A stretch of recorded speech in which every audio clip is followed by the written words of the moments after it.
Jadi UV itu macam-macam ya gelombangnya ya, dan yang saya angkat sini adalah UVC ya. Ini sering disebut lampu germicidal ya, sudah ditemukan lama sekali tahun 1800-an dan sudah banyak dipakai untuk membasmi mikroorganisme ya, untuk kualitas udara ya, dan membasmi bakteri, kapang, spora dan virus ya. Dan pemenang Nobel tahun 1903 itu sudah memakai UV ya untuk pengobatan penyakit lupus atau penyakit kulit semacam itu ya. Dan setelah Perang Dunia Kedua lebih banyak sekali dipakai ya untuk rumah sakit, penyimpanan, pemrosesan daging, ya bahkan pabrik bir, produk dairy food ya, pabrik minuman itu banyak sekali yang menggunakan UV untuk dekontaminasi mikrobiologi ya. Dan tahun 50-an ketika ada tuberkulosis juga ini banyak sekali dimanfaatkan untuk desinfektan udara ya. Dan tahun 60-an itu mulai agak ditinggalkan karena kenapa? Karena waktu itu sudah mulai ditemukan obat-obat baru ya, dan ada jenis-jenis sterilisasi yang lain ya. Maksudnya obat pengobatan jadi udah bisa disembuhkan begitu ya. Nah, UVA ya yang panjang gelombangnya yang mendekati sinar yang bisa kita lihat itu bisa biasanya digunakan untuk efeknya paling mencoklatkan kulit ya. Kalau UVB bisa membakar kulit, UVC ini unik sekali. Ya kalau kita keluar, katanya kemarin kalau corona banyak berjemur ya, padahal di luar itu UVC-nya nggak ada ya. UVC itu nggak pernah sampai ke permukaan bumi karena sudah ditangkap oleh lapisan ozon ya. Nah, UVC ini sangat unik sekali karena UVC ini ternyata daya tembusnya pendek ya, tapi memiliki daya rusak yang tinggi. Mungkin bandingannya kalau di teknik nuklir kita mengenal sinar gamma, beta, alfa ya. Ya ini UVC itu seperti alfa gitu ya. Daya tembusnya nggak dalam tapi merusak. Daya rusaknya tinggi untuk mikroorganisme karena merusak DNA, RNA. Ya, umumnya sinar UV itu dihasilkan dengan lampu TL ya, yang di treatment khusus ya, menggunakan merkuri, tekanannya rendah begitu ya. Kemudian dengan teknologi ini sudah terbukti ya sebenarnya membunuh banyak patogen dalam waktu yang sangat singkat ya, 99,99% tentunya ada dosisnya ya, tanpa kita perlu bahan kimia, tanpa efek samping ya, maksudnya terhadap benda yang kita kenai ya, efisien dan cukup andal ya, relatif murah ya. Nah ini kalau kita melihat di rumah sakit, di ruang operasi, sebetulnya sudah banyak dipakai ya. Kemudian, nah ini di Indonesia belum banyak dipakai, ini bisa peluang nih kalau ada teman-teman yang tertarik untuk dekontaminasi tunnel ya, bisa untuk mensterilisasi banyak hal, termasuk buah-buahan, sayur-sayuran, dan juga mungkin barang-barang apa yang kalau saya bikin sendiri di rumah yang kecil begini, model begini, untuk kalau sekarang masa-masa COVID, setiap ada barang dari luar, saya sterilisasi pakai ini ya. Kelihatan sekali kok, langsung bersih, baunya juga beda ya. Nah ini contohnya ya, wortel dilewatkan, dia nggak gampang busuk ya, karena semua spora, semua bakteri itu dia terdeaktivasi ya, tidak bisa. Nah di sistem VAC juga banyak dipakai, saya nggak tahu di Indonesia banyak pakai nggak, tapi di luar banyak sekali dipakai ya. Ini ketika dulu ada krisis energi, banyak AC dimatikan, ini sering terjadi ya. AC-nya terkontaminasi karena gelap, lembab ya, sehingga tersebar ya. Nah, ini banyak juga dipakai di rumah sakit, kemudian untuk dekontaminasi meja operasi, di pesawat ya, kita nggak tahu kalau kita lagi nggak naik pesawat, ternyata kursi-kursi kita juga didekontaminasi dengan salah satunya dengan ultraviolet ya. Ini tapi hati-hati, ultraviolet itu ada bahayanya juga ketika kita tidak menggunakan APD yang sesuai. Ya, ini contoh dosisnya ya, dan dia efektif juga untuk virus contohnya ya. Ini dalam miliwatt second per cm persegi, untuk hepatitis, untuk influenza hanya 2 miliwatt, kecil sekali ya, sudah 90% mati ya kalau sampai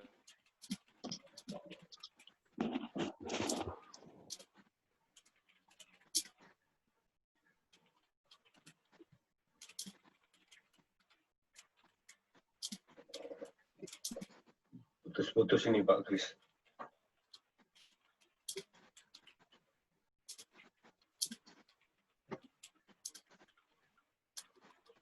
Halo. Putus-putus ya Pak Kris ya.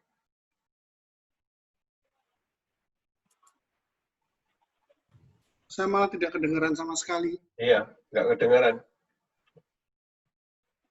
Mungkin jaringannya di tempatnya Pak Kris Tejo bermasalah itu. Halo Pak Kris. Malah hilang. Hilang Pak Kris. Kita tunggu sebentar. Jadi saya tambahin aja, tempatnya Pak Kris Tejo itu menghasilkan banyak produk. Yang paling besar adalah iradiator gamma merah putih. Jadi pakai radiasi gamma. Itu biasanya menerima konsumen dari pihak luar untuk misalnya kalau mau mengekspor, tadi Mas Danang cerita produk jamu. Jamu kan harus mikrobanya dikurangi, diminimalisir, atau kokoa, atau misalnya cabai, atau misalnya ini alat-alat kesehatan medis yang harus bebas dari bakteri, maka mereka meminta badan yang besar ada di Serpong untuk melakukan radiasi. Itu diresmikan baru 2017 yang lalu. Di samping itu Pak Kris Tejo juga menghasilkan beberapa produk kesehatan, di antara yang ini pakai ultraviolet, atau juga produk yang lain. Produk yang lain itu misalnya mereka membuat untuk alat brachytherapy untuk mengobati kanker dan lain-lain. Memang catatan yang jadi masalah di kita biasanya pada sertifikasi. Kemenkes kan biasanya harus lewat sertifikasi, uji klinis, dan lain sebagainya, sehingga itu yang membuat lama sekali. Tapi kalau iradiator gamma merah putih sudah oke, sudah berfungsi, beroperasi, meskipun tidak fully komersial, karena Badan bukan lembaga komersial, dia hanya memasang tarif penerimaan negara bukan pajak, sehingga semuanya kita perkirakan jauh lebih murah daripada kalau yang di swasta. Iradiator ini mirip dengan yang dipunyai swasta di Cikarang. Cikarang punyanya modal asing, sedangkan Indogama itu, Pak. Iya, pakai Gamma. Gamma PT-nya itu sampai lupa itu. Sebenarnya dulu juga dirancang bekerjasama dengan Batan juga. Nah, para perekayasa Batan juga menciptakan beberapa peralatan yang kira-kira terutama untuk mendukung reaktor, mendukung beberapa fasilitas kita, juga untuk permintaan dari luar. Nah, UV-Vis ini sebenarnya suatu alat yang mungkin bisa secara sederhana dimanfaatkan oleh rekan-rekan lain, terutama dari pihak luar. Meskipun sekali lagi, Batan itu tidak bisa memasarkan produksinya. Jadi, Batan tidak bisa memasarkan produksinya, biasanya pihak swasta lah yang harus memasarkan dan menjualnya. Kita dilarang sama sekali tidak boleh untuk berjualan. Berarti kalau swasta gitu Pak, misalnya yang membuat pemasaran terus dalam tanda kutip menyewa lah atau apapun namanya gitu ke Batam gitu masih memungkinkan dong Pak? Misalnya apa? Kalau misalnya alat kecil, misalnya alatnya Pak Kris Tejo itu, yang UV-Vis itu, nanti bekerja sama dengan pihak swasta melalui sistem kontrak misalnya, kemudian mereka lah yang akan mengkomersialkan. Tetapi kalau alat-alat besar seperti iradiator itu kan besar, gedung besar gitu, nah ya, silahkan pihak swasta datang saja memanfaatkan. Oh begitu. Ya. Karena itu memang hanya bisa ada di fasilitas nuklir kita. Sekarang ada sebenarnya di swasta, tapi tidak pakai sumber gamma, tetapi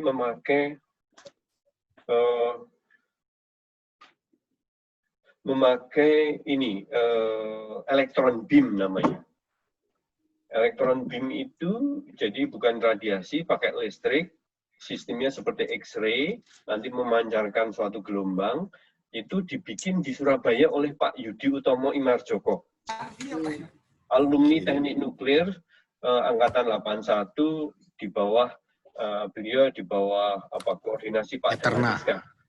PT Eterna. Ya, oh itu Pak Mas Danang tahu kan? Tahu di Gresik. Saya dengar sebentar lagi mau dioperasikan. Di Oso Wilangun. Ya. Di Oso Wilangun. Ya. Ini karena Pak Kristejo katanya putus, mungkin saya masuk saja ke Mas Danang dulu ya. Monggo Mas Danang. Siap. Monggo. C.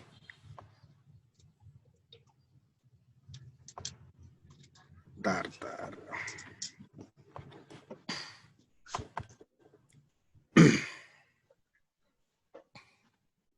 PPT saya kelihatan. Ya, udah kelihatan. Bentar.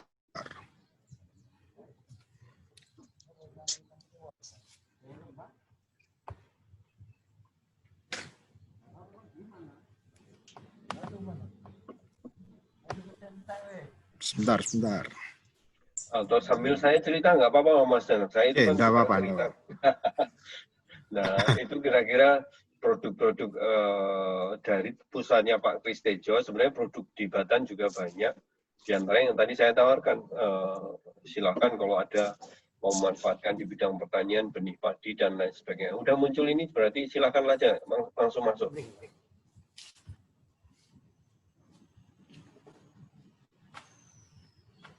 Oke. Kelihatan? Ya. Oke, langsung aja. Oke, selamat siang. Salam rahayu untuk semuanya. Terima kasih manapun di Indonesia. Salam kangen. Saya mungkin tidak terlalu banyak di nuklir karena saya jurusannya adalah tersesat di jalan yang benar ini. Kedengaran? Kedengaran. Ya. Saya lebih banyak ke bisnis. Jadi bisnis saya yang pertama ada di Primagama. Yang pertama Primagama, yang kedua di Rumah Mikroba Positif. Hanya saja untuk yang di Primagama semenjak Februari tahun 2020 close. Jadi memang terpaksa harus ditutup. Jadi cash in-nya nol, cash out-nya terus. Akhirnya kami harus merumahkan karyawan kami sejak tanggal 16 Mei. Dari 10 outlet, hari ini mungkin yang bisa jalan dengan bensin seadanya adalah tinggal 2-3 outlet. Justru yang hidup adalah Rumah Mikroba Positif yang dulu secara bisnis hanya sebagai charity. Hanya ini saya buat untuk charity, jadi tempat untuk pelatihan, tempat untuk ngobrol, di sana ada angkringan dan seterusnya. Nanti foto-fotonya ada tempat angkringan untuk ngobrol petani dan peternak. Di sana lebih banyak saya membuat mikroba positif. Nah, dan yang ketiga di Yayasan Kertayasa Wijaya Kusuma, ini adalah kami buat dari beberapa komunitas yang ada untuk menjawab soalan tentang ekonomi yang hancur lah. Saya menganggapnya hancur oleh pandemi ini. Jadi di kota Mojokerto dengan 18 kelurahan, 3 kecamatan, ini kota dengan luasan hanya 16 km persegi dengan jumlah penduduk sekitar 145.000. Itu ada 25.906 KK yang kena dampak dengan penghasilan tinggal 50 sampai 0 penghasilan. Jadi kalau lewat jaring sosial sangat tidak mungkin. Akhirnya saya kemarin lewat Yayasan Kertayasa Wijaya Kusuma dengan beberapa teman komunitas, ada yang peleburan, ada yang unggas, ada yang pengrajin penjahit sepatu, dan seterusnya, kita berkumpul di yayasan ini. Kemudian kita ngobrol dan bagaimana sih ada setelah pandemi ini keluar ataupun pada posisi pandemi ini kita masih bisa hidup. Jadi itu yang saya kerjakan. Nah, untuk rumah mikroba positif itu kita membuat mikroba yang dicampurkan, diminum dan dipakan itu ada 5. Yang pertama untuk unggas. Unggas yang kelihatan yang setelah hampir 2 tahun, Hendy yang tahu waktu saya melakukan pembukaan untuk ini beserta dengan petani dan peternak, kita per ekor untuk ayam petelur bisa irit pakan 10 gram per ekor per hari untuk menghasilkan telur 63 gram. Jadi 1 kilo kira-kira isinya 16 sampai 17 butir. Itu kita bisa irit pakan 10 gram per hari per ekor. Kemudian masa produktivitasnya rata-rata itu di atas 64% dari 25 minggu, umur 25 minggu dia bertelur sampai 90 minggu bertelur normalnya, ternyata kita bisa sampai 96 minggu. Jadi lebih panjang 1,5 bulan. Kemudian untuk unggas juga kita sudah tidak menggunakan vaksin dan menggunakan obat-obat antibiotik dengan mikroba ini. Sejak umur untuk vaksin kita lepas sejak umur 13 minggu.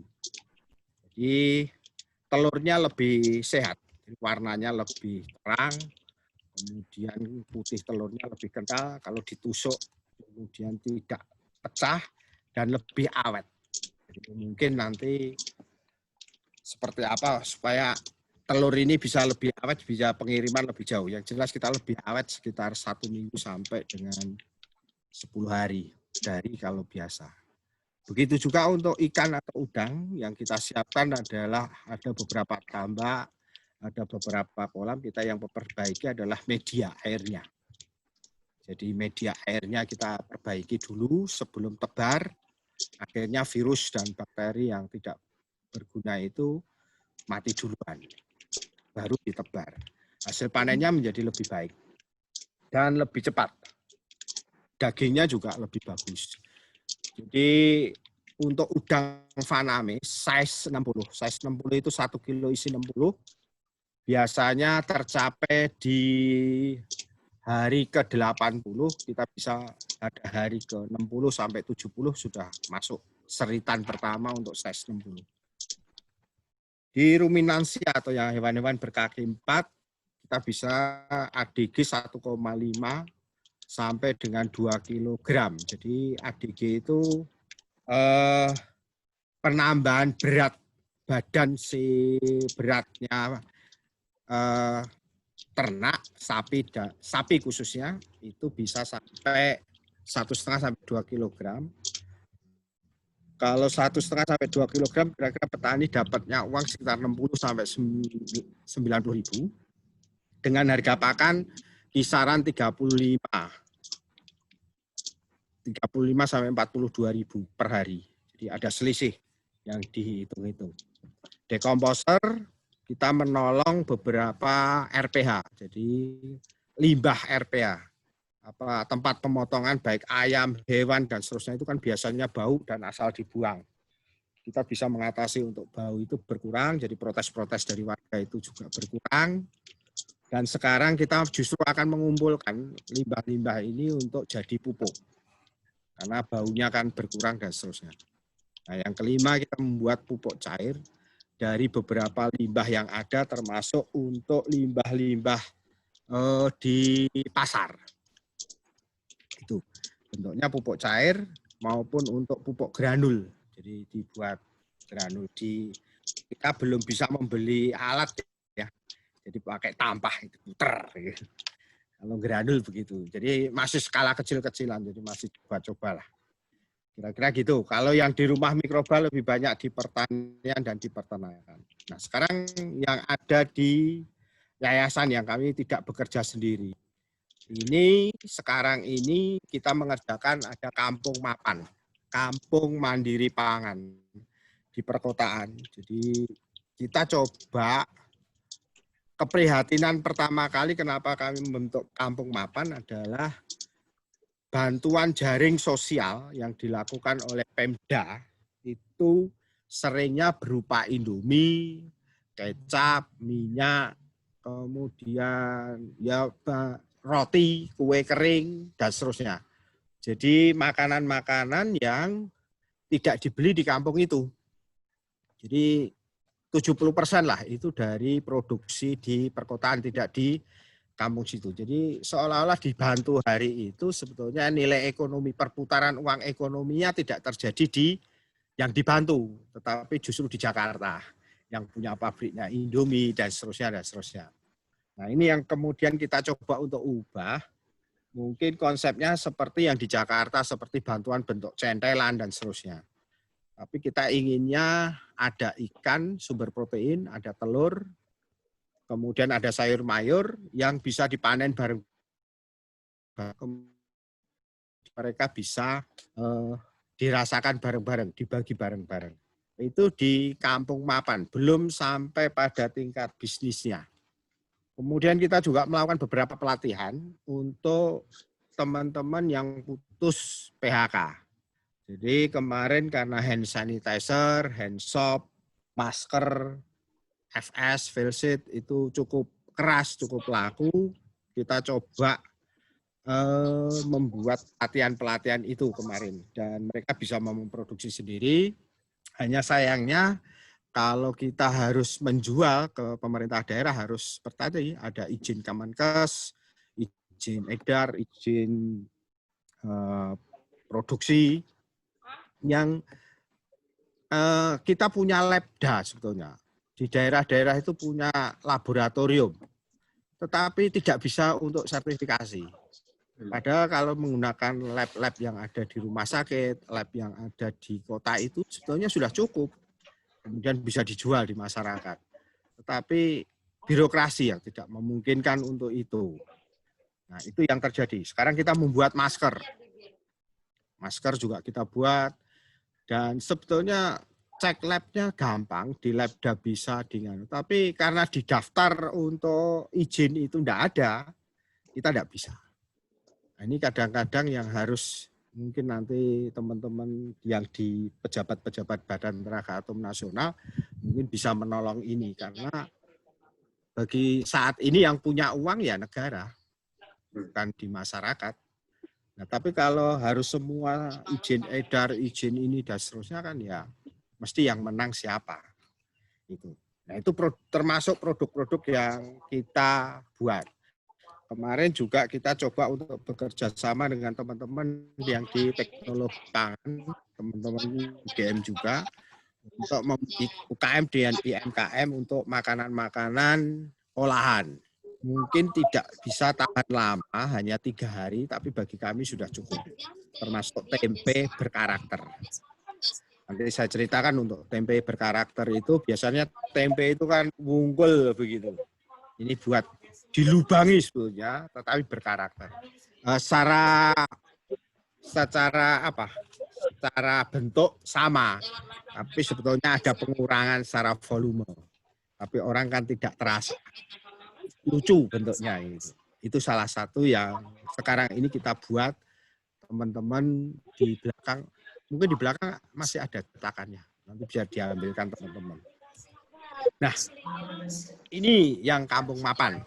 Jadi garapan kampung mapan kita garap tujuannya adalah masyarakat yang mandiri, sejahtera untuk memenuhi kebutuhannya. Sasarannya adalah seluruh masyarakat yang terkena dampak tadi. Ada 25.906 yang garapannya pertanian, perikanan, peternakan, IKM, UMKM. Jadi sekarang ini kita menggarap itu. sampai bulan Desember.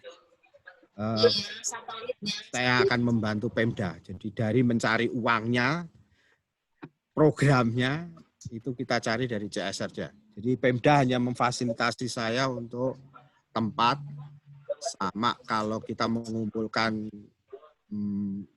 para di BUMN, itu wali kotanya bersedia untuk membuka, kemudian membuat suratnya, dan seterusnya, dan seterusnya. Jadi kami hanya boleh mengelola untuk uang yang di CSR.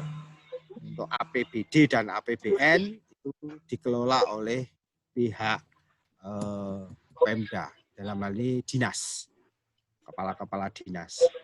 Oke, ini adalah foto-foto saya yang saya kerjakan. Jadi ada pembesaran ayam, penetasan ayam, kemudian ada fermentasi pakan, kemudian kita juga membagi dalam satu keluarga itu ada 8 ekor ayam, satu paketnya dia bisa bertelur antara 6 sampai 7, jadi satu keluarga bisa mencukupi.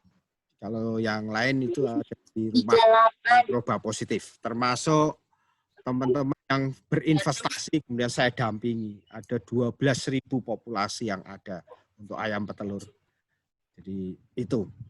Ada juga teman-teman yang ya punya kebun, punya apa ya, biasanya kita akan ada di sana. Nah, kita juga di yayasan ini kita membuat etanol. Jadi memfermentasi molase, kemudian kita bioetanol. Kita lihat videonya saja. Ini kita di suhu 78 derajat, 79 derajat. Kita dapat bioetanol ini. Ya sederhana anunya, destilasi kita masih sederhana. Tapi bisa. Nah, ini bioetanolnya bisa buat kopi. Ini videonya. Sederhana saja, saya tidak walaupun warnanya belum biru betul, tapi kita sudah bisa. Ini bisa untuk buat kopi. Etanol yang kita buat.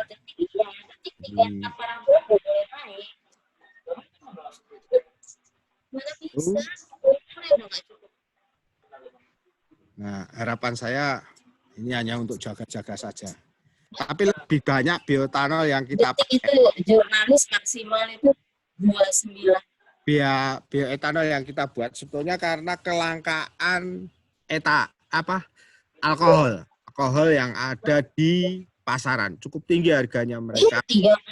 Dengan kita buat bioetanol itu harganya bisa kita tekan untuk bahan dasar hand sanitizer maupun untuk hand sanitizer ataupun untuk desinfektan.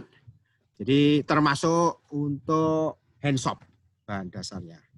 Jadi kita buat, nah ternyata dengan bioetanol itu kalau hand soap airnya dibuang, airnya bisa langsung untuk pupuk. Jadi tidak membunuh tanaman-tanaman, tidak mengotori got dan seterusnya dan seterusnya. Jadi kan banyak buangan air yang dibuang kan. Itu yang terjadi. Itu bioetanol yang kita buat sebetulnya seperti itu. Walaupun kita juga harus hati-hati untuk bioetanol karena ini bisa buat minuman juga. Kita ya harus hati-hati kalau untuk ini. Nah, untuk beberapa pelatihan sudah kita lakukan, ini pembuatan dan seterusnya, termasuk kita juga harus sosialisasi di masyarakat. Kita live in di sana, tanpa live in ya tidak mungkin kita mau melakukan perubahan di mereka.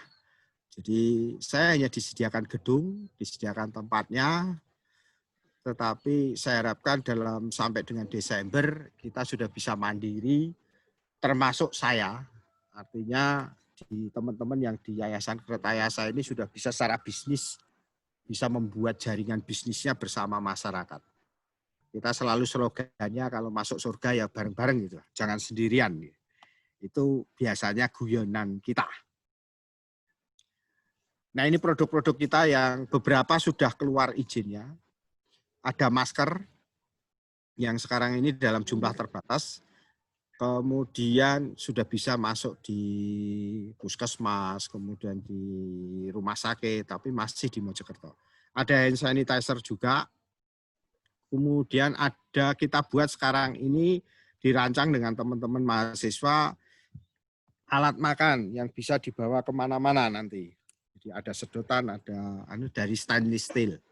Stainless steel-nya juga ada teman-teman yang bisa melebur dan seterusnya. Tapi kita masih beli, kemudian kita bentuk. Kemudian untuk dibawa kemana-mana supaya pencegahannya ada lah. Gitu. Kira-kira gitu. Itu yang dibuat di masyarakat. Termasuk kita nanti membuat untuk yang terbuat dari akrilik dan seterusnya. Ini semua dilakukan oleh teman-teman masyarakat yang kena imbas, khususnya perajin sepatu. Perajin sepatu ini dari Februari sampai hari ini nol order. Jadi mereka berpindah menjadi sekarang penjahit masker, pembuat alat-alat begini, alat cetokan itu dan seterusnya lah.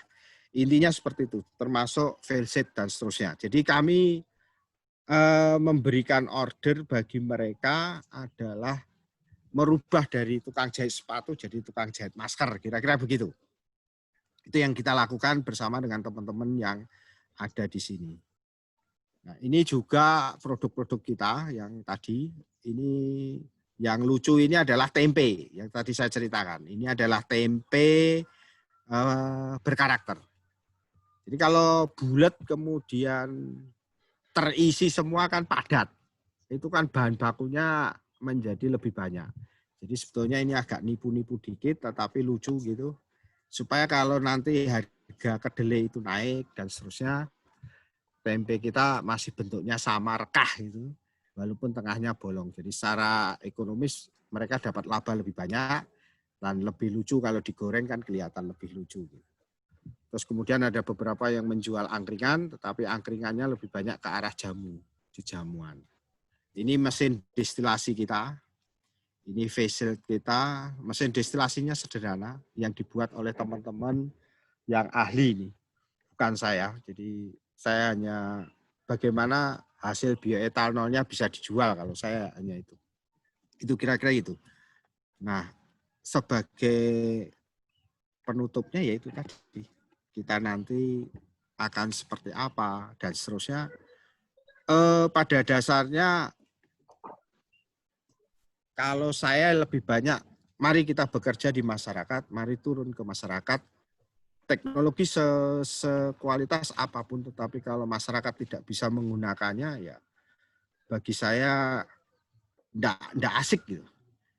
Lebih asik ada di masyarakat. Nah, dalam hal ini sebenarnya saya lebih banyak minta tolong ke teman-teman Batan yang memegang akses untuk lab, bisa untuk sterilisasi, kemudian ini mungkin kami bisa ditolong untuk uji lab untuk produk-produk kami supaya kami tidak kebingungan.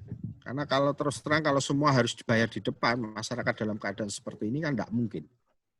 Kalau padahal untuk bisa dijual itu harus izin edar, harus ada izin produksi, minimal ada IRT. Kalau IRT masih gampang karena itu ada di Deperindak. Tetapi kalau sudah izin edar, apalagi ke BP POM, aduh, ampun. Itu kira-kira seperti itu yang bisa saya sampaikan. Nanti kita diskusinya akan lebih banyak. Mungkin di Mas Chris Tejo nanti yang menarik adalah tentang UV, ultraviolet C tadi. Itu menarik. Bagi saya itu menarik karena kalau misalkan saya punya angkringan terus kemudian lampunya ini UV Anda masuk di sini, virusnya pasti mati.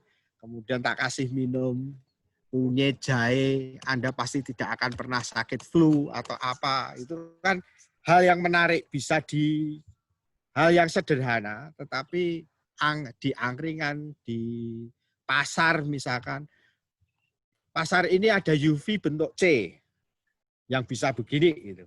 Kemudian lampu-lampu di pasar itu UV. Ternyata ultravioletnya bisa untuk nanam padi, Ternyata pasar itu kemudian saya ada kok padi yang ada di ember-ember begitu ternyata juga bisa menghasilkan 1 kilogram gabah panen ya, bukan kering giling, belum siap giling. Jadi baru dipanen itu gabah kering, gabah kering itu bisa 1 ember 1 kilo. Nah itu menarik sebetulnya. UV-nya bisa nggak untuk fotosintesis? Nah, itu nanti mungkin kita bisa kerjasama bentuk lampunya kalau itu sederhana dan murah. Mungkin nanti kafe-kafe seluruh Indonesia akan menggunakan lampu UVC tadi dan seterusnya supaya selamat, tidak usah pakai masker, dan kalau lewat ruangan ini pasti virus mati, mikroba mati, bakteri mati kan menarik. Itu adalah kita akan memasuki di dunia new era, new normal. New normal, kebiasaan baru lah. Gitu kan asik gitu loh, lampunya ada itu. Itu yang saya menyimak di Mas Kristejo. Ini baik, terima kasih Mas Danang. Ya gitu, ya. Makasih. Ini menarik. Tadi ada slide terakhir Mas kaitan ijazah tapi nggak mau dimunculin sama Mas Danang itu. Ijazah sangat penting untuk mertua dan pekerjaan. Tapi tidak penting untuk pengusaha, kata Bob. Tapi yang mahasiswa harus lulus ini ya. Oh, wajib. Jadi kalau mahasiswa nggak lulus itu urusan pribadi aja nggak selesai kok, mau ngurusi orang lain itu sudah mungkin. Benar itu. Sip. Ya, matur nuwun Mas Danang. Kita lanjutkan Mas Kristejo. Monggo kalau bisa ditutup ini ya PowerPoint-nya. Oke, siap. Oke. Silakan Pak Kristejo. Sudah kelihatan belum punya saya? Kelihatan. Sudah kelihatan ya? Kelihatan. Oke. Moga-moga kuat.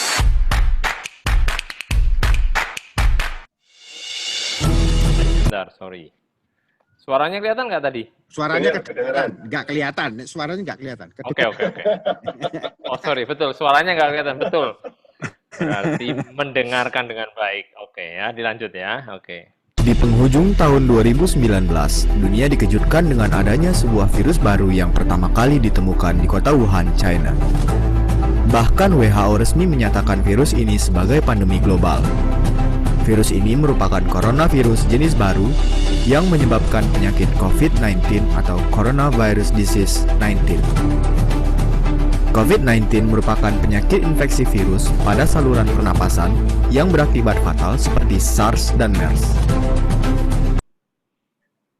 2020, Indonesia resmi mencatatkan kasus pertamanya. Penyebarannya yang cepat membuat jumlah pasien terinfeksi semakin bertambah di setiap wilayah. Hingga saat ini, tercatat hampir puluhan ribu kasus terkonfirmasi. Peningkatan jumlah pasien terinfeksi menimbulkan masalah lain. Salah satunya adalah kelangkaan APD. Bagi para tenaga medis, APD merupakan benteng perlindungan utama dalam penanganan pasien COVID-19. Banyak pihak yang turut serta mengambil peran membantu menangani krisis ini. RFN Batan sebagai salah satu lembaga penelitian dan pengembangan pemerintah ikut berkontribusi melalui perekayasaan perangkat sterilisasi dengan metode penyinaran sinar UVC. Sinar UVC merupakan jenis sinar UV yang efektif untuk meaktifasi bakteri dan virus. Sinar UVC memiliki panjang gelombang antara 240 sampai dengan 280 nanometer. Belum ada penelitian secara khusus yang menyatakan penyinaran UVC ini efektif atau tidak untuk menonaktifkan virus COVID-19. Namun demikian, penelitian sebelumnya terhadap virus SARS-CoV cukup efektif, di mana SARS-CoV ini juga merupakan coronavirus layaknya COVID-19. Sterilisator ini berbentuk seperti lemari. Dengan daya 210 watt, lampu sinar UVC terletak pada sisi atas, bawah, kiri, dan kanan lemari. Lemari sterilizer ini juga dilengkapi dengan gantungan untuk jas lab dan rak untuk meletakkan masker atau alat medis. Selain itu, terdapat ozone exhaust blower yang otomatis bekerja untuk membuang gas ozon yang dihasilkan selama penyinaran menggunakan UVC. Cara kerja alat ini, APD yang telah dimasukkan ke dalam kabinet akan disterilkan dengan mengatur waktu penyinaran UVC. Waktu yang dibutuhkan untuk penyinaran bergantung pada seberapa banyak objek yang akan disterilkan. Proses penyinaran akan terhenti jika pintu kabinet terbuka. Saat ini, kabinet UVC sterilisator masih dalam tahap penyempurnaan akhir dan belum dihibahkan kepada pihak lain. Kabinet UVC ini dibuat berdasarkan permintaan dan kebutuhan klinik kawasan nuklir Serpong, Batan. Jadi, mari kita hadapi wabah ini bersama. Ikuti aturan pemerintah, taati protokol COVID-19, dan percaya bahwa pandemik ini akan segera berakhir.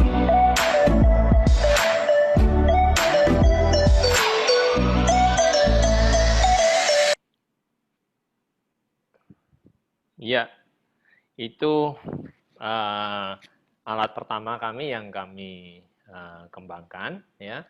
Kemudian selain itu, jadi kemarin pada waktu akhir Maret sebetulnya sebelum bikin ini saya di rumah buat sendiri ya, pakai lampu UV begini, ya, kayak lampu TL tapi khusus. Saya dus Indomie itu saya kasih aluminium foil, terus saya pasang di dalam. Saya coba dulu ya, ternyata bagus ya. Jadi artinya kalau misalkan gelas yang agak bau aja disinari itu nggak nyampe semenit langsung baunya itu hilang begitu ya. Dan karena Pak menghasilkan ozon juga bersih begitu ya. Nah kalau teman-teman mau melihat di YouTube itu banyak sekali ada buktinya, bahkan di bawah mikroskop ya. Mikroba disinari begitu dalam orde berapa detik langsung mati semua. Itu mikroba yang masih derajatnya masih tinggi, apalagi mikroba yang levelnya masih rendah itu kulit RNA-nya itu cepat sekali hancur begitu ya. Ya, ini yang kedua ini robot ya. Kita buat mobile UVC sterilisator ya. Ini dayanya 180 watt sebenarnya. Ini customize ya, tergantung kebutuhan kita mau buat yang berapa. Ya, bisa pakai remote control kayak mainan anak-anak itu bisa sampai 40 meter, jadi aman buat operator ya. Operasinya kalau fully charge ini masih yang versi pertama ya, prototype masih 30 menit ya, lumayan. Tidak menggunakan bahan kimia, nggak ada residunya, praktis penggunaannya, cukup efektif dan tapi untuk yang ini mungkin perlu APD ya, perlu kacamata khusus, kemudian ya kita menghindari kulit kita kena UV ini, karena UV ini belum UV yang bagus ya, UV umum ya, UVC yang umum maksudnya germicidal, karena UVC yang baru sekarang lebih canggih lagi katanya nggak merusak kulit. Tapi kalau yang ini bisa mengiritasi, bahkan bisa cancer kalau kena mata, bisa katarak begitu. Ya, ini videonya mungkin saya percepat aja. Tapi nggak apa-apa lah, full aja ya.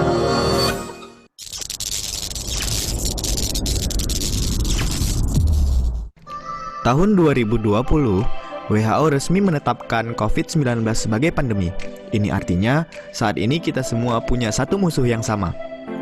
Virus ini merupakan coronavirus jenis baru yang menginfeksi saluran pernapasan dan berakibat fatal. Seperti SARS dan MERS, namun memiliki kemampuan penyebaran yang luar biasa cepat. COVID-19 menyebar melalui droplet. Droplet ini bisa berterbangan di udara dan menempel di benda sekitar kita, seperti meja, pegangan pintu, keyboard, dinding pintu, dan lain-lain.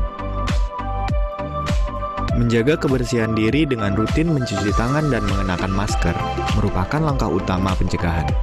Selain itu, langkah selanjutnya adalah dengan mengurangi kontaminasi droplet COVID. Pusat Rekayasa Fasilitas Nuklir Batan saat ini tengah berinovasi dengan melakukan perekayasaan perangkat sterilisasi dengan metode penyinaran sinar UVC. UVC ini dapat digunakan untuk mensterilkan ruang perkantoran, rumah sakit, dan sebagainya.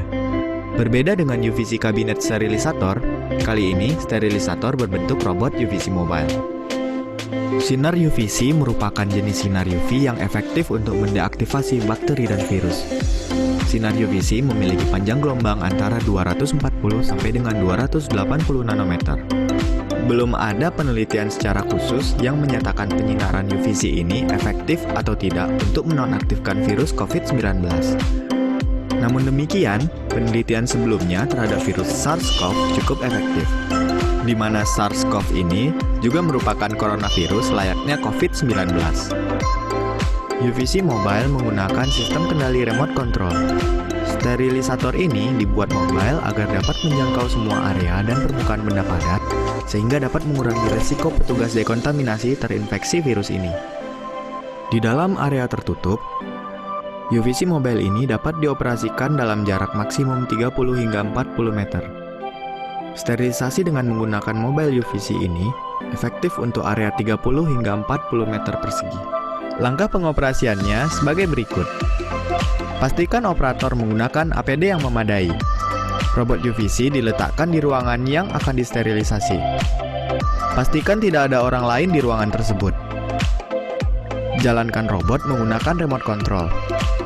Nyalakan lampu UVC pada jarak yang aman. Pastikan robot menjangkau seluruh daerah yang dibersihkan. Bila semuanya sudah selesai, buka jendela atau lubang ventilasi untuk memastikan ozon keluar. Dalam menghadapi pandemi seperti saat ini, kita dituntut untuk siap mencari solusi dengan semua daya yang kita miliki. PRFN siap membantu Indonesia melawan COVID-19.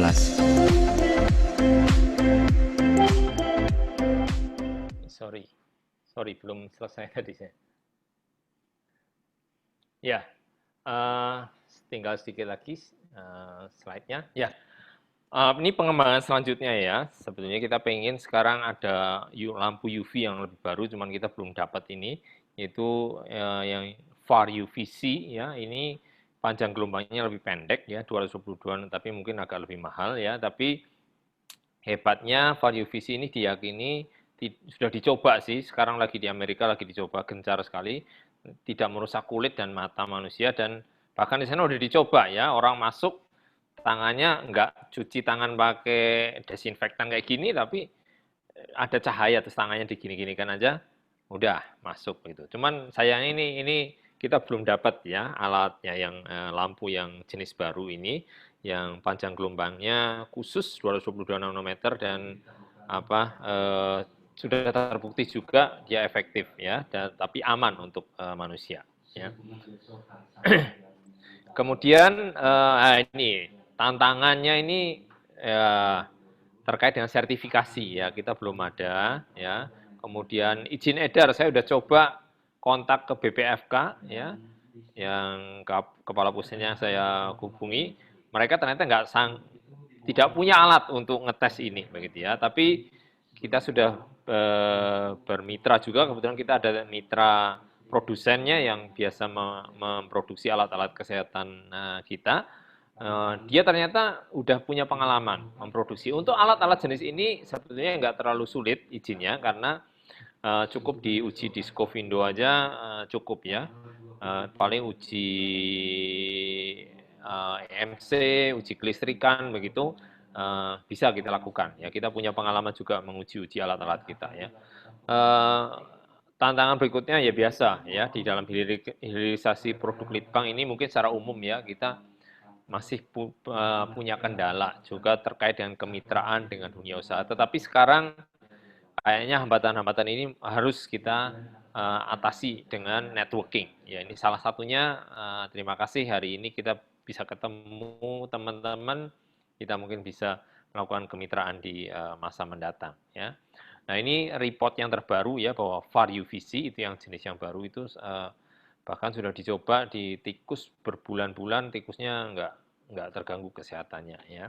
Ini bahkan ini baru, ini report terbaru baru 2-3 hari ya terbit ini, bahwa ini lagi gencar sekali dikembangkan di sana ya.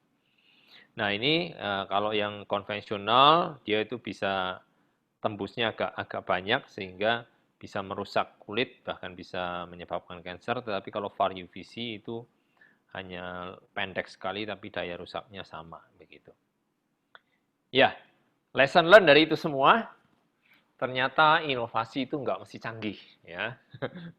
Kemudian, nah ini dikaitkan kita sebagai alumni, modal ilmu dan pola pikir di masa kuliah itu harus diadaptasi dengan kebutuhan saat ini ya. Terus dari ini kita harus terus meningkatkan rasa curiosity ya. era sekarang luar biasa, saya nggak bayangkan dengan internet. Apalagi setelah masa pandemi COVID ini, saya amati resources di internet itu semakin banyak yang bermutu, ya. Kuliah-kuliah online itu dibuka, ya. Saya kemarin susah sekali cari referensi terkait dengan gamma imaging itu. Sekarang universitas di Amerika yang top-top membuka kuliah mereka, ya, dalam seri-seri yang sangat lengkap sekali, ya. Bahkan pelajaran kuliahnya deteksi radiasi itu kayaknya yang disiapin di universitas di Amerika yang online itu jauh lebih komplit daripada yang saya dapat waktu kuliah itu, ya. Terus juga kita harus membangun jejaring, ya. Harus mau berubah, beradaptasi, ya. Terutama ini kami sebagai ASN perlu effortnya besar sekali untuk merubah paradigma, teman-teman juga untuk mau beradaptasi karena biasanya udah terlanjur enak begitu, ya. Nah, sekarang ini dilecut untuk ayo berubah, beradaptasi, ya. Waktunya kita untuk berkolaborasi, ya. Persaingan emang perlu, tapi sekarang persaingan itu bukan yang utama. Yang menentukan kesuksesan atau manfaat dari suatu lembaga atau pribadi adalah orang yang mampu berkolaborasi. Saya merasakan sekali tahun-tahun terakhir ini kami berkolaborasi di IAEA dengan beberapa expert dari asing. Luar biasa ketika kita berkolaborasi, kita banyak dapat ilmu, ya. Dan ya udah, kita sekarang memasuki satu era baru, era VUCA, ya. Di mana kita semua akan menghadapi banyak tantangan, ya. Dari segi customer-nya menjadi kegelisahan mereka, ya. Lakukan perubahan yang sulit diprediksi, volatility in change, ya. Uncertainty in competitor, ya. Complexity customer, ambiguity in company. Secara internal kita harus melakukan perubahan.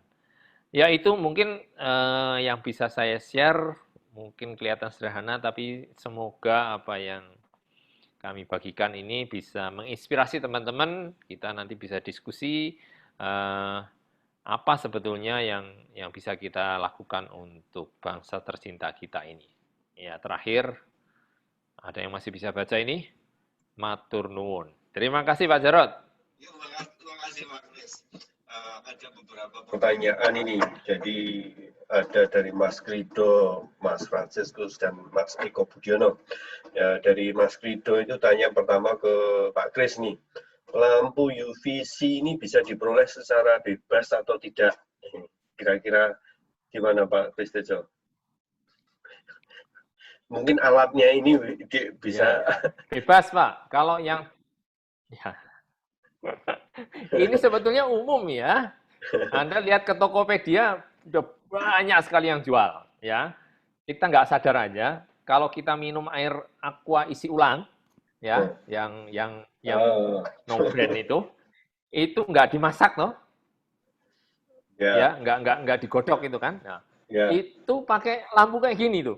Jadi airnya itu setelah yang dari mata air ditampung, kemudian lampu gini hanya ditutup pakai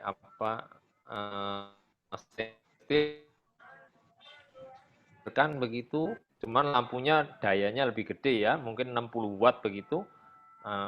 Dialirkan, terus ya udah, itu yang kita minum gitu ya. Ya, percaya nggak?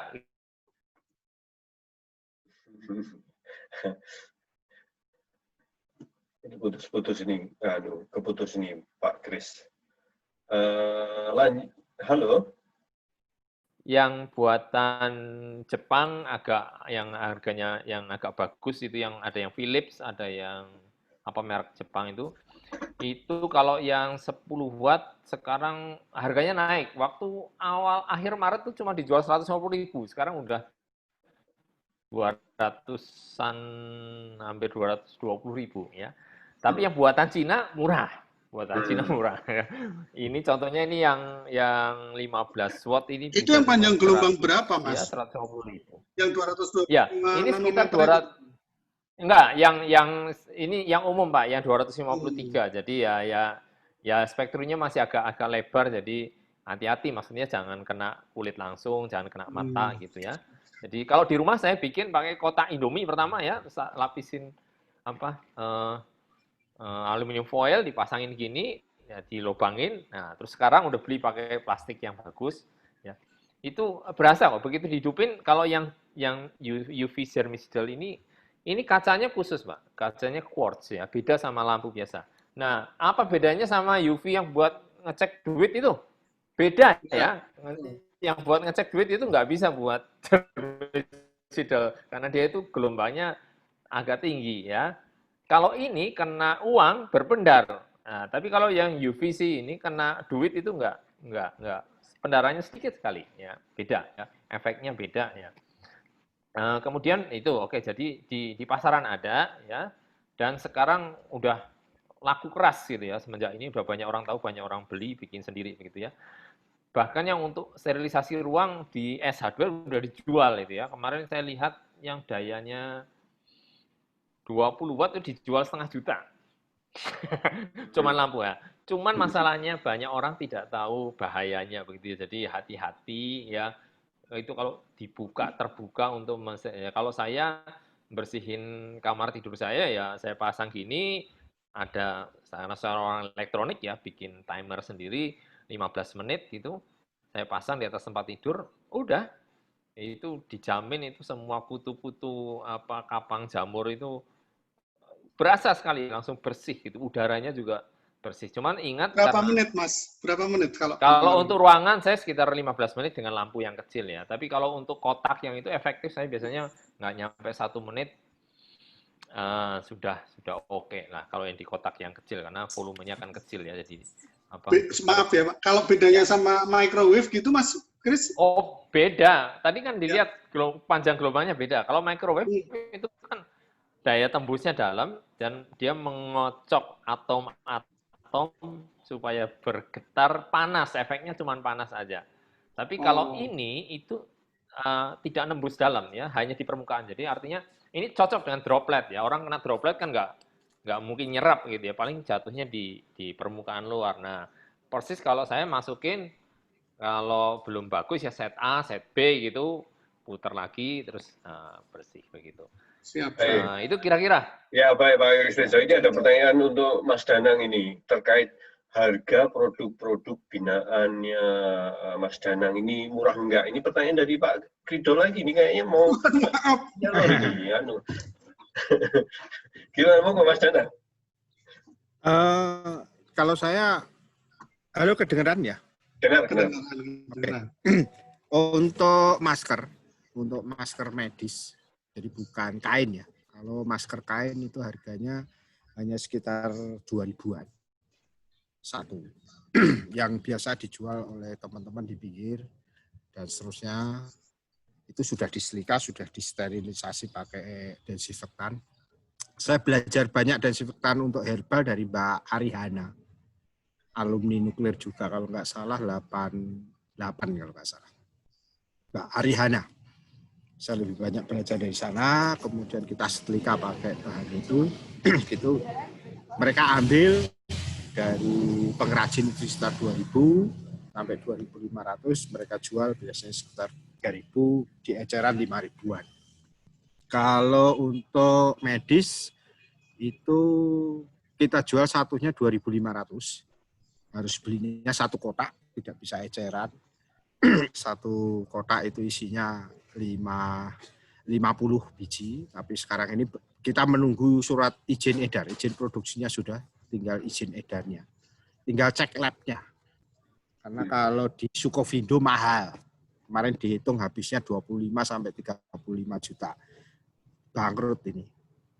Kalau di Sukovindo. Padahal kalau diuji lab di mana RSUD ya itu sudah cukup sebetulnya. Kadang-kadang administrasi lah yang membuat ruwet. Kemudian untuk APD itu harga di pengrajin itu sekitar 85 sampai 95 tergantung harga bahan kita belinya. Untuk face shield itu antara 10.500 sampai 12.500 di pengrajin.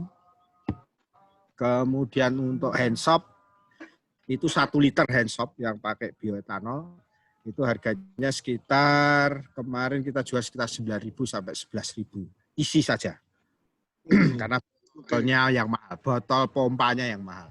Untuk densifiktan itu sekarang dengan bioetanol yang kita buat sendiri, kalau kemarin masih beli, waktu saya jual ke Mas Krido Satmoko saya kirim itu masih harga 90 sampai 150. Oh, udah dikirim toh malah. Sudah Pak, sebagian Pak merasakan. Tapi kalau untuk yang bioetanol yang kita buat sekarang, karena bioetanol itu harganya sekitar 70 sampai 90 ribu. Karena etanolnya sudah bisa kita buat sendiri. Kalau untuk densifiktan, densifiktan yang menggunakan gondorukem. Gondorukem itu bekasnya untuk batik itu. Kemudian kita buat karbolnya. Itu harganya per liter hanya sekitar 10.000. Jadi jauh daripada yang menggunakan klorid dan seterusnya. Kemudian yang menggunakan bahan dasar bioetanol itu harganya sekitar 60-an ribu 1 liter. Tetapi untuk bioetanol bisa dicampur air sampai dengan 100 liter. Tapi kalau yang karbol atau dari gondorukem tadi, itu hanya bisa sampai 30-40 liter air untuk disemprot. Nah, tapi lebih menarik saya dengan UVC tadi. Karena semprot ini kan, kalau misalkan kita nyemprot ke kampung, kemana, itu kan biaya bahannya enggak mahal, tapi orangnya menjadi mahal. Jadi kalau misalkan itu jalan, penerangan jalan, adalah UV-nya, kemudian di sampingnya gitu kan, yang bisa mati pada saat jam-jam tertentu, tanpa sinar matahari bisa mati atau apa gimana. Itu menarik. Atau kafe-kafe kecil. Itu kan menjadi nilai tambah. Orang merasa nyaman untuk ke warung-warung kecil. Kemudian mereka, sekarang ini kan, saya bercerita ya, kalau warung-warung ini tidak berjalan, maka serapan telur, daging dari peternak petani juga akan sekecil. Kemudian orang tidak ada hajatan, itu juga terasa. Jadi efek dominonya itu ke kita mesti. Nah, harapan saya dengan UV ada, gedungnya ada UV-nya yang keliling terus seperti tadi gitu toh. Tetapi orang bisa hajatan. Sekarang kan hanya dibatasi sekitar 30 sampai 50 orang untuk satu kali sesi. Nggak bisa hajatan macam-macam. Tapi ada UV yang jalan-jalan tadi di tempat hajatan begitu. Itu kan orangnya aman. Mati semua kan, bisa makan, bisa saling ini. Telurnya juga laku keras, dagingnya juga peternak laku, dan supaya new normal ini jangan sampai membunuh perekonomian yang ada di rakyat. Nah, saya menarik sebetulnya yang di UV tadi, supaya diproduksi secara massal, di izin edarnya dipercepat, supaya bisa di gedung-gedung yang bisa untuk hajatan. Atau orang punya hajatan harus punya nyewa UV, jadi tidak nyewa AC. Atau gimana caranya, udaranya itu lewat UV, nyebur ke sekitarnya, itu bersih. Nah, itu kan menarik. Karena apa? Ekonomi rakyat akan berjalan. Itu nanti kita diskusi, Mas. Saya justru menarik dibuat portable, bisa jalan-jalan tadi. Saya membayangkan jalan-jalan itu di warung atau di pasar. Gitu. Nah, orang kan tenang. Yang penting itu kan orang tenang. Kemudian di sekolah tenang. Jalannya enggak usah pakai desinfektan, face shield. Kelihatannya repot gitu. Apalagi kalau di sekolah anak-anak SD. Siapa yang bisa ngatur jarak 1 meter? Ketemu aja anak saya sudah tak kasih tahu. Nah, nanti jangan begini, jangan begini, jangan begini. Ya elingnya itu 15 menit. Habis itu ya rangkulan, kejar-kejaran, ya karo-karuan gitu. Tapi kalau Anda boleh kejar-kejaran, tapi satu halaman itu ter-UV semua gitu kan, saya sakarmu gitu. Kan menjadi enak itu. Jadi pertanyaannya adalah kalau sudah tersertifikasi kira-kira harganya berapa Pak Kristejo itu? Kira-kira. Nah, siap. Ya sebetulnya komponen yang mahal itu hanya di lampunya aja ya. Lampunya dan nggak terlalu mahal. Cuman mungkin saya meluruskan dulu Mas Danang itu kalau yang kita buat tadi itu masih pakai UV yang pakai lampu merkuri ini ya. Jadi nggak boleh kena orang langsung, Pak. Nanti kanker semua, Pak. Ya, Oh, salah semua begitu. alamat. Nah, tetapi untuk barang-barang oke bisa langsung ya. Nah ini sebetulnya kita lagi ngikutin terus nih perkembangan, lagi di Amerika lagi diuji di sana, di lembaga sertifikasinya di sana.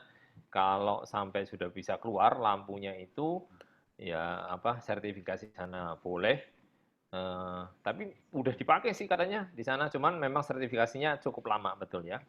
Nah kalau yang lampu ini, kalau kenyataannya ya dari teman yang sudah jualan begitu di Indonesia itu belum dilarang dengan, belum diregulasi dengan baik ya. Saya tanya ke BPFK, dia pun nggak bisa ngeluarin sertifikasi ini. Bahkan alat-alat ukurnya juga belum punya begitu ya. Nah, UVC ini kan alat spektrometernya juga khusus ya. Kita juga terus terang lagi mau bikin ya, lagi mengadakan juga. Bikin sendiri juga bisa ya, karena pakai Arduino ya, yang senang-senang kontrol tuh. Ada sensornya itu, sensor UVA, UVB, UVC itu sensornya beda-beda. Kita bisa mengevaluasi ini soalnya banyak yang tipuan, hati-hati dari produk dari Cina itu banyak ngaku-ngaku UV, itu diuji itu ternyata bohong gitu. Ya bukan UV begitu, bukan UVC gitu. Ya kelihatan ungu tapi bukan UV. Ya. Jadi kalau harga, oke tadi harga ya,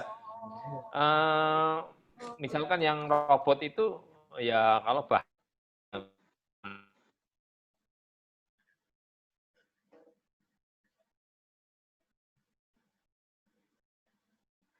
Kok putus ya?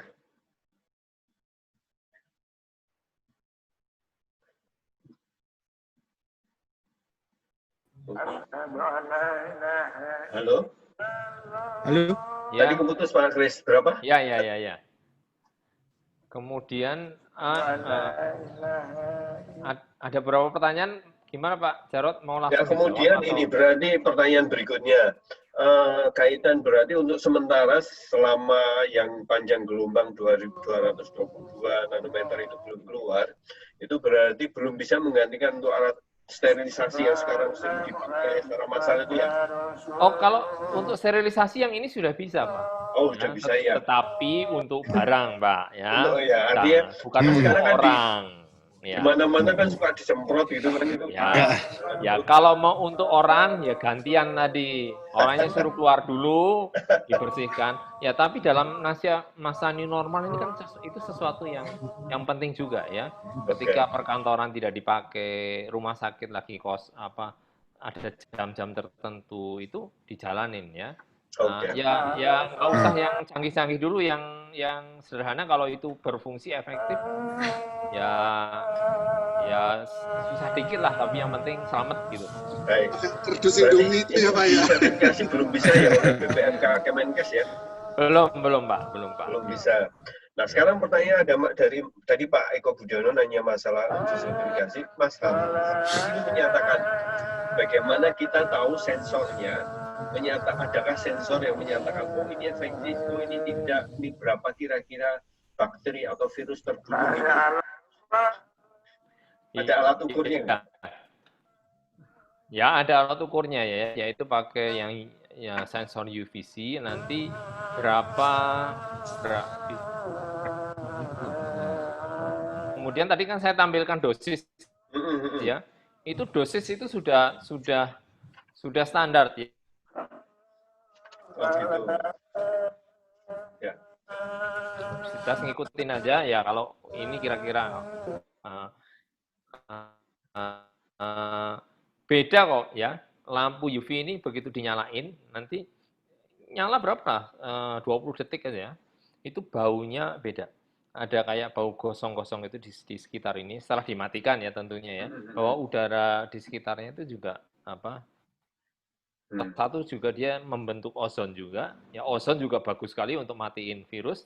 Makanya yang lemari itu kombinasi antara ozon dan UV kayak gitu. Tapi beda kok. Jadi cahayanya nggak kelihatan, ya agak biru sedikit gitu, biru muda begitu. Tapi efeknya itu bukan panas ya, tapi secara kayak ya UV itu kan efeknya bedanya inframerah kena cahayanya nggak kelihatan tapi panas. Kalau UV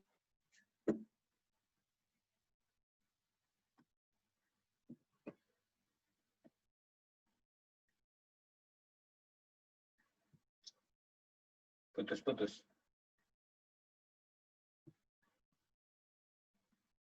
anak yang kuliah, anak saya kuliah teknik kimia,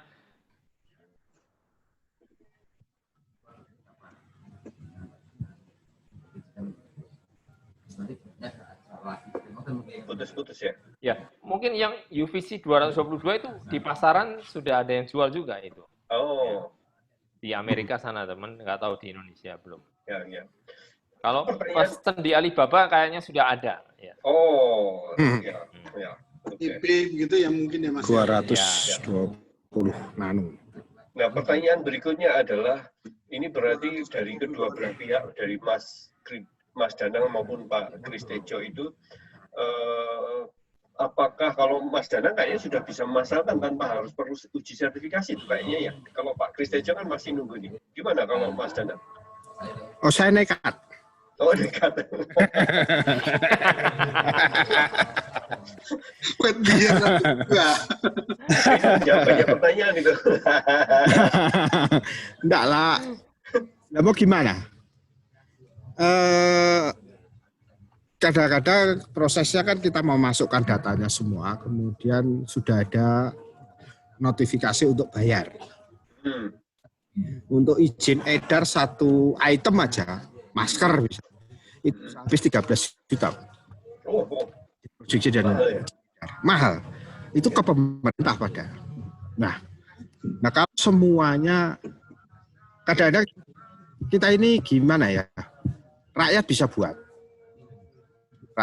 buat, kemudian kualitasnya juga tidak jauh beda dan seterusnya.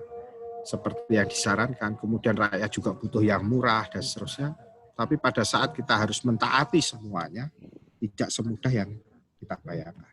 oh, ya. Probiotik saya sampai hari ini saya ajukan ke BP POM karena kemudian saya harus ini ya sudah takib, tidak usah tak patenkan, tidak usah tak hakikan, tidak usah tak izin edar, izin produksi, semuanya ya nekat saja.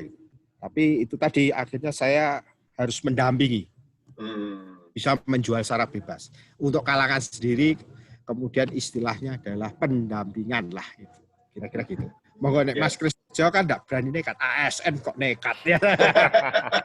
Karena banyak pertanyaan terkait ini, masalah sertifikasi, standarisasi, dan lain sebagainya. Sudah terjawab ya.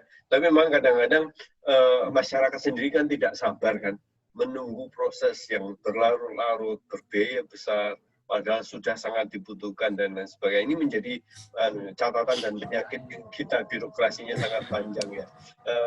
Karena tadi ada pertanyaan Mas Andre juga masalah, ini kalau sudah bisa ditemukan atau ada wartawan nih Mbak Rani segala, gimana segera bisa memasyarakatkan jadi lebih merakyat.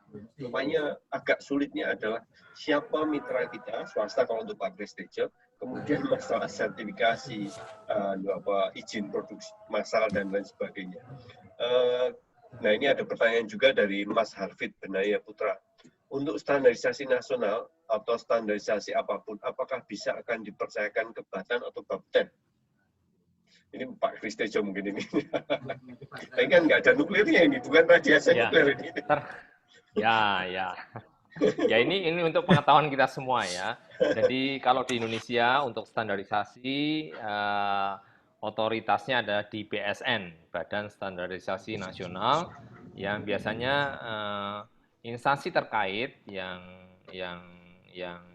hendak membuat sertifikasi maka harus mengadopsi standar internasional menjadi SNI ya. Menjadi SNI diajukan ke BSN ya, kemudian ya kalau sudah di SNI maka tinggal dilakukan ya. Yang melakukan siapa? Yang melakukan pengujian lab uji yang tersertifikasi juga begitu ya. Jadi misalkan contohnya kita kemarin buat portal monitor ya, portal monitor yang untuk pelabuhan itu ya. Ya, kita pertama standarnya apa? Indonesia belum punya ya. Batan ya punya namanya Pak bikin standar sendiri. Tapi kan nggak nggak ada yang percaya kan, maka kita adopsi IEC ya, IEC, kemudian kita minta PSMN, mereka ada kontaknya, kontak nasional diterjemahkan, akhirnya menjadi SNI. SNI-nya berlaku, kita patuh sama SNI-nya. Portal kita bawa ke LIPI, ada lab uji cuaca ya, dimasukin kotak, dikasih suhu minus 20-50 derajat selama seminggu, kelembapan 80 derajat ya, terus uji getar, ditumpangin, dikocok-kocok X, Y, Z, uji semprot, disiram sama air ya, uji debu, uji kelistrikan, disetrum ya, terus macam-macam lah, pokoknya ternyata kalau udah lolos semua, baru dikatakan bahwa alat kita itu sesuai dengan SNI dan dapat izin edar, bisa diproduksi. Itu baru alat yang nggak dipakai manusia. Celakanya untuk industri kesehatan memang luar biasa Indonesia ini. Kemarin waktu konsorsium COVID-19 ketemu ya, dari Bappenas, universitas-universitas, dari UNER, dari mana, mereka hampir semua mengeluhkan yang sama ya. Yang Mas Danang katakan, Pak, di institusi ilmiah aja mengalami hambatan yang sama ya, mau mensertifikasi ventilator ya, itu ampun namanya dan ya mahal. Kami juga bikin renograf gitu, sertifikasinya tuh ya makan waktu, makan biaya, dan ya nggak tahu, memang makanya dikritisi Indonesia ini untuk alkes itu kayaknya sudah seperti mafia begitu ya. Kalau ngimpor dari negara asing langsung dibeli, dipakai, dipasang di rumah sakit. Tapi kalau kita mau buat, wah, rasanya kok ya di ngel-ngel gitu ya. Ya itulah kita. Tapi sebenarnya kalau kita bisa menunjukkan, mengikuti prosedur dan membuktikan bahwa alat itu aman ya dan sesuai dengan standar, ya pasti ya bisa diterima begitu.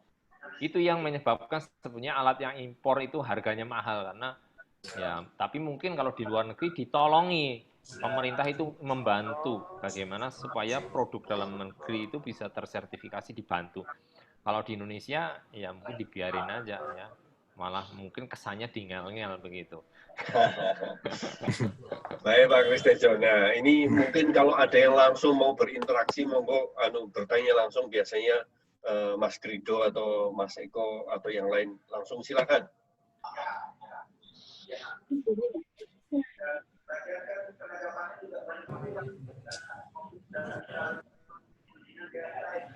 Halo. Sementara saya sudah beberapa pertanyaan itu sudah dijawab Mas Danang, Mas Kris. Ya, jadi sementara itu dulu, karena kebetulan seandainya penelitiannya Mas Kristejo itu bisa diindustrialisasi, diproduksi secara massal gitu kan, cukup menarik juga begitu. Dan kebetulan kan ada beberapa rekan yang bergerak di bidang produksi alat kesehatan maupun produksi alat mekanis seperti ini gitu, yang kebetulan juga salah satunya itu udah lolos itu pembuat ventilator tuh waktu dites di BPFK. Iya, itu dia foto dulu di sana gitu dan sedang tes gitu, dan akhirnya dia lolos juga gitu. Nah, seandainya kita bisa mengelingkan ini produksi itu kan sesuatu yang sangat luar biasa gitu menurut saya gitu. Jadi produksi dari ya insan nuklir lah gitulah gitu, kita bisa ini, karena ya itu kita perlu banyak pembuktian yang lebih banyak gitu di berbagai bidang. Ini kan ada banyak mahasiswa ini, pertanyaan tadi ada belum terjawab ini. Ini dulu pada sekolah di teknik nuklir atau mungkin kalau ada yang teknik fisika, ini apa ilmu yang diserap dari nuklir UGM ini sampai menghasilkan inovasi masing-masing Mas Danang maupun Pak Kristejo, gimana itu?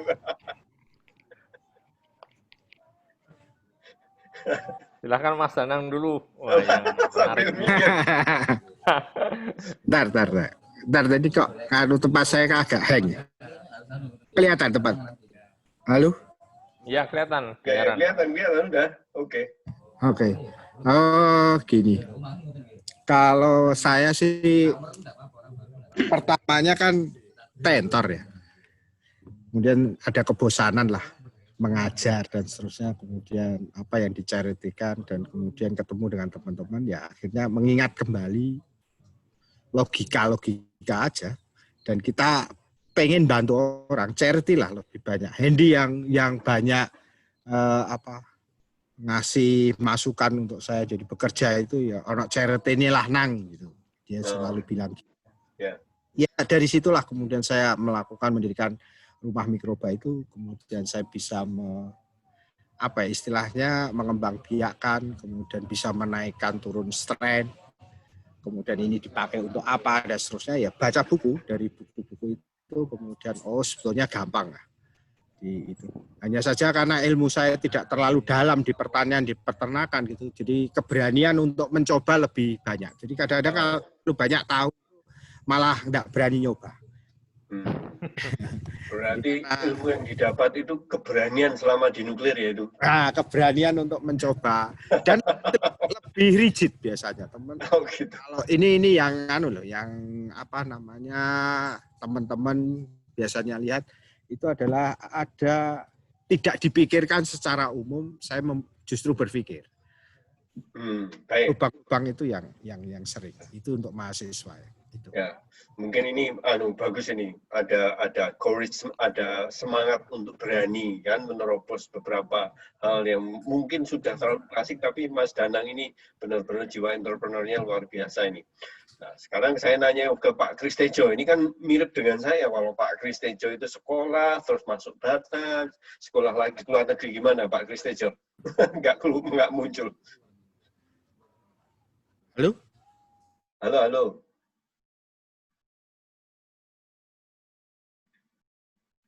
Nggak muncul ya? Atau yang internet saya yang lambat?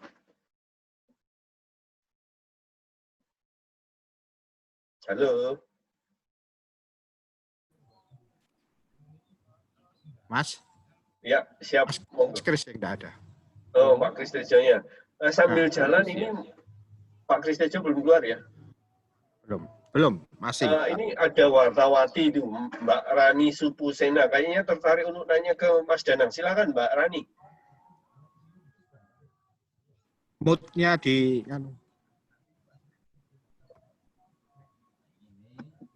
unmute Mbak Rani. Unmute Mbak Rani.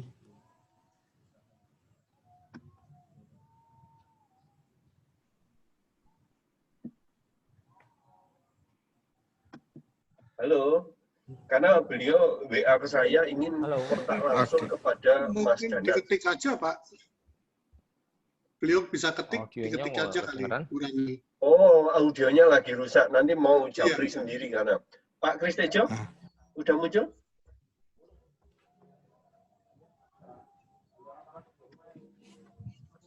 Ya, setahu saya kalau saya pengalaman ini saya nambahi moderator sekaligus sedikit narasumber. Biasanya memang setelah kita lulus dari universitas, banyak ilmu yang sebenarnya bukan dari sisi teknisnya, tapi dari sisi bagaimana kita berkomunikasi, bagaimana kita memanage orang, dan juga bagaimana kita membuka jejaring itu yang utama. Tapi logika tetap jalan sehingga menjadi apa yang kita dapatkan di kampus itu sebenarnya bagaimana berpikir secara logis. Itu yang mungkin saya dapatkan.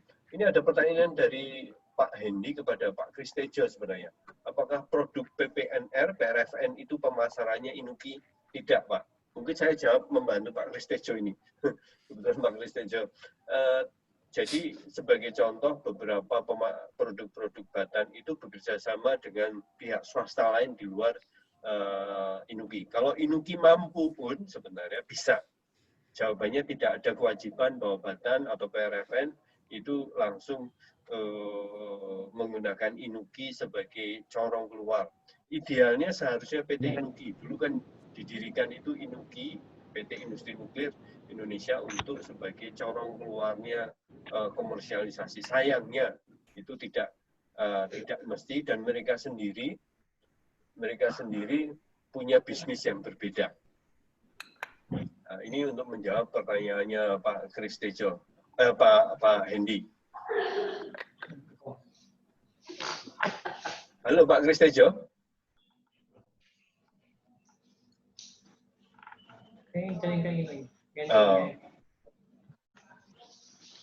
Nah, sekarang saya ingin tahu kiat-kiatnya Mas Danang ini. Tadi kan pertanyaan supaya sukses di dunia entrepreneur, tadi kan di samping berani, modalnya buruk juga katanya. Atau kiat-kiat lain ada nggak? Yang pertama, banyak teman. Oh, banyak teman. Banyak teman. Jadi ya banyak dari tadi. Dan jangan mengkhianati teman. Dalam kasus susah. Kalau kasus kita kan cash flow ya. Biasanya saya kesusahan di cash flow. Lebih baik dihadapi. Artinya misalkan hutang atau pinjam atau yang lain itu kan hal yang wajar. Oh gitu. Di bisnis kan wajar. Dan cash flow rusak itu kan ya hal yang wajar. Tapi harus ketemu dengan orangnya. Jangan sampai menghindar. Ya kadang-kadang dimarahin itu hal yang wajar karena memang kita berjanji ingin bayar tanggal ini, kemudian meleset. Tapi lebih baik diomongkan di awal. Ya paling dimarahin ya. Kemudian tapi jangan pernah merusak kepercayaan. Itu penting. Oh. Dan jangan takut untuk merugi ya. Oh ya. Kemudian yang kedua, resiko apapun kan mesti ada. Oke. Terus kemudian jangan berhitung. Kalau sedang ketemu dengan teman, kemudian makan bareng dan seterusnya, siapa yang harus bayari kita hitungan banget gitu. Jangan kalau mau bisnis jangan selalu perhitungan. Itu penting. Itu saja. Dan untungnya pasti besar itu kayaknya Pak Mas Danang. Amin. Iya. Silakan Mas Kristejo, itu Pak Kristejo malah pakai 2 itu. Iya, sorry tadi keputus pertanyaannya apa Pak Jarod? Kiat-kiat tadi dari UGM, dari teknik nuklir itu. Apa yang pelajarannya? Karena produknya ini kan bukan produk nuklir ini Pak Kristejo. Iya. Ya, seperti yang tadi saya katakan di akhir tadi ya, waktu lesson learn itu dikatakan sebetulnya waktu kuliah itu ya modal berpikir kritis, logika itu yang dipakai sekali ya, dan rasa ingin tahu ya. Kebetulan saya nggak tahu ya, alumni teknik nuklir itu pada kreatif gitu ya. Teman angkatan saya yang masuk Batan cuma sedikit ya, hampir semua bahkan keluar terus usaha lah kreatif. Jadi kreativitas itu menjadi modal utama ya, dan betul networking itu penting sekali ya, tapi dari belajar nuklir itu sebetulnya ketika saya masuk teknik nuklir kan suatu ilmu yang baru begitu ya. Itu mungkin sebabnya kenapa anak-anak alumni teknik nuklir itu suka belajar hal-hal yang baru ya, karena mungkin waktu masuk baru, jadi akhirnya setelah lulus pun belajar hal yang baru itu menjadi hobinya gitu. Lihat itu di WAG teknik nuklir kan, wah semua yang baru aja dilalap semua gitu ya. Ada yang jadi wartawan, ada yang jadi bahkan yang jadi musikus juga ada ya, temannya Pak Jarod tuh, Tommy itu. Ada yang jadi ustadz segala itu. Yang jadi ustadz juga ada. Gitu. Tapi maksudnya logika berpikir itu menurut saya yang jadi modal ya kreativitas itu. Ya. Ini menarik juga. Jadi mungkin bagi audiens perlu mengetahui bahwa produk-produk yang dihasilkan selama baik Mas Danang maupun Pak Kristejo, mungkin juga teman-teman lain nanti kita bisa undang juga. Itu umumnya adalah suatu produk-produk yang sebenarnya mampu langsung bisa dipakai di masyarakat. Tadi UV dan juga Mas Danang itu hanya memang kendala terbesar tadi Pak Kristejo maupun Mas Danang maupun diskusi yang kita muncul adalah masalah uji sertifikasi. Nah, kalau ASN susah untuk murok, kalau Mas Danang kan bisa langsung komersial. Tetapi catatan terbesar saya, kalau saya sering bertemu dengan pemerintah di pimpinan itu mengatakan produk litbang, produk apapun di Indonesia itu banyak. Bagaimana itu menerobos birokrasi lebih ramping, lebih ringkas, lebih sederhana lagi, itu menjadi catatan terbesar. Nah, sebenarnya saya ingin bertanya di sini ada manajer Astra Auto 2000, Pak Hendy ini. Pak Hendy mana suaranya, kabarnya, dan gambarnya nggak kelihatan? Bisa nambahin atau bertanya atau berkomentar? Agak dembit Pak, itu agak dembit itu Pak. Oh, ini nggak muncul itu gambarnya. Muncul loh Pak, di saya muncul. Ini gambarnya, silakan berkomentar. Ya, sorry Pak, tadi saya sambil balesi WA-nya kantor. Masalah apa Pak ya? Maaf. Ini kan sebagai alumni yang keluar jalur dari nuklir, tadi kan saya sudah nanya Mas Danang sama Pak Kristejo, kiat-kiat apa supaya sukses? Ini karena sebagian mahasiswa yang ikut ini, karena beliau ini kan levelnya tinggi di Jawa Timur itu. Oke, Pak, sukses itu kan ukurannya keberhasilan. Kalau definisi sukses itu kan bagaimana kita berhasil mencapai sesuatu.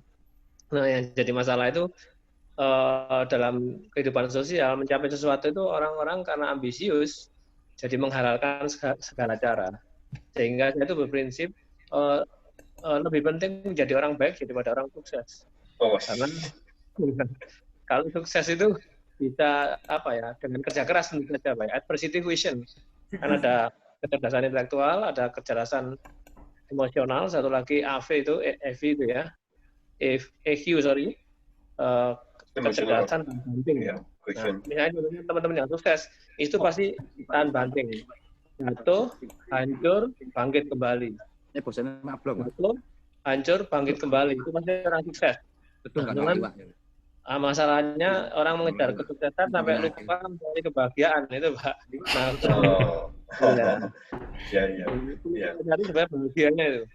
Kalau kita mencapai kesuksesan tapi nggak bahagia itu yang akhirnya sia-sia. Tapi bukan berarti terus aku nggak sukses saja lah, enggak. Masing-masing dari kita itu sudah lahir di dunia karena bersaing dengan sperma-sperma yang lain. Jutaan sperma itu sudah sukses menjadi lahir di dunia ini. Nah, tinggal gimana kita memahami dan makna kita, misi kita lahir di sini dengan masing-masing punya peran. Pak Jarod selaku di Batan perannya apa, Mas Danang sebagai entrepreneur perannya apa, nah, saya sebagai orang yang punya peran opera-opera misalnya kayak gitu. Sepanjang masing-masing itu saling melengkapi, kita jadi sukses bersama, itu yang penting. Kalau sukses sendiri, nah itu yang misalnya kita nih sama-sama punya cita-cita membangun PLTN di Indonesia, nggak sukses soal kita, tapi yang penting bahagia Pak. Maksud saya, ya apapun yang kita punya kita kontribusikan, insya Allah jalan kesuksesan itu akan ada dengan pantang menyerah tadi. Baik. Itu Pak.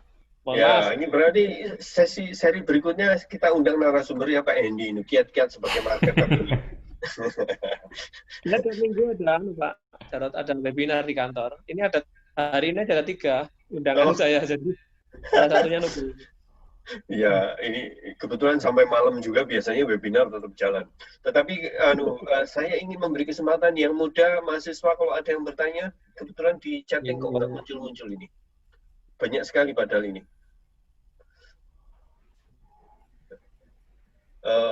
Nggak ada, kalau gitu kita hampir mendekati pukul 16. Saya mengucapkan terima kasih pada pembicara dan seluruh peserta. Jadi kesimpulannya sederhana, bahwa inovasi, kreativitas itu bisa kita munculkan di tengah pandemi, dan banyak sekali. Tadi Pak Kristejo, Mas Danang memunculkan hal-hal yang secara logika sederhana. Misalnya tadi UV itu kan sebenarnya sudah dijual lampunya secara umum. Mas Danang juga memanfaatkan barang-barang yang ada di keseharian kita untuk dimunculkan. Entah mau hand sanitizer atau tadi mikroba dan lain sebagainya, sehingga banyak solusi-solusi yang ada. Memang tantangannya sama tadi dari Pak Kristejo maupun Mas Danang, yaitu memasarkan, yaitu biasanya birokrasi cukup banyak. Tapi ada jejaring yang muncul tadi. Mas Danang berkeinginan untuk berkolaborasi dengan Batan, mungkin ini bisa ditangkap oleh Pak Kristejo, masalah sterilisasi dan lain sebagainya. Memang kalau pakai iradiator, kelemahannya adalah dia ada di tempatnya hanya di Pasar Jumat dan di Serpong kalau mau pakai iradiasi gamma. Kalau mungkin kalau di Surabaya Pak Yudi dengan Ensterna dengan Pak Dahlan Iskandar itu diresmikan, itu bisa langsung ke Surabaya. Saya dengar sekitar bulan Juli yang sudah hadir dan melihat langsung Pak Hendy ke Ensterna. Itu kira-kira ya. Ke depan nanti seri berikutnya kita undang narasumber yang lain, moga-moga tidak kapok untuk mengadakan webinar. Biasanya sekarang ini dari pagi sampai malam banyak sekali webinar, sehingga kita bisa membuat jejaring untuk memasarkan apa yang bisa kita sampaikan kepada masyarakat. Tadi pertanyaan terakhir dari wartawan Mbak Rani itu apa? Sangat penting. Bagaimana tidak hanya di skala lokal atau di skala lab, tetapi bisa masyarakat tahu dan masyarakat bisa memanfaatkan. Terima kasih. Wabillahi taufik wal hidayah. Assalamualaikum warahmatullahi wabarakatuh. Waalaikumsalam. Makasih Pak Jarod. Yo, sama-sama makasih Pak Wisnu. Makasih teman-teman semua yang mau mendengar dan diskusinya luar biasa. Kita mau foto dulu nggak? Ayo. Gimana cara screenshot kan ini? Hostnya yang bisa itu hostnya. Oh, saya sudah screenshot ya. Oke. Foto bareng. Masih belum muncul wajahnya semuanya. Oh, enggak, umumnya teman-teman itu tidak mau menggunakan wajahnya.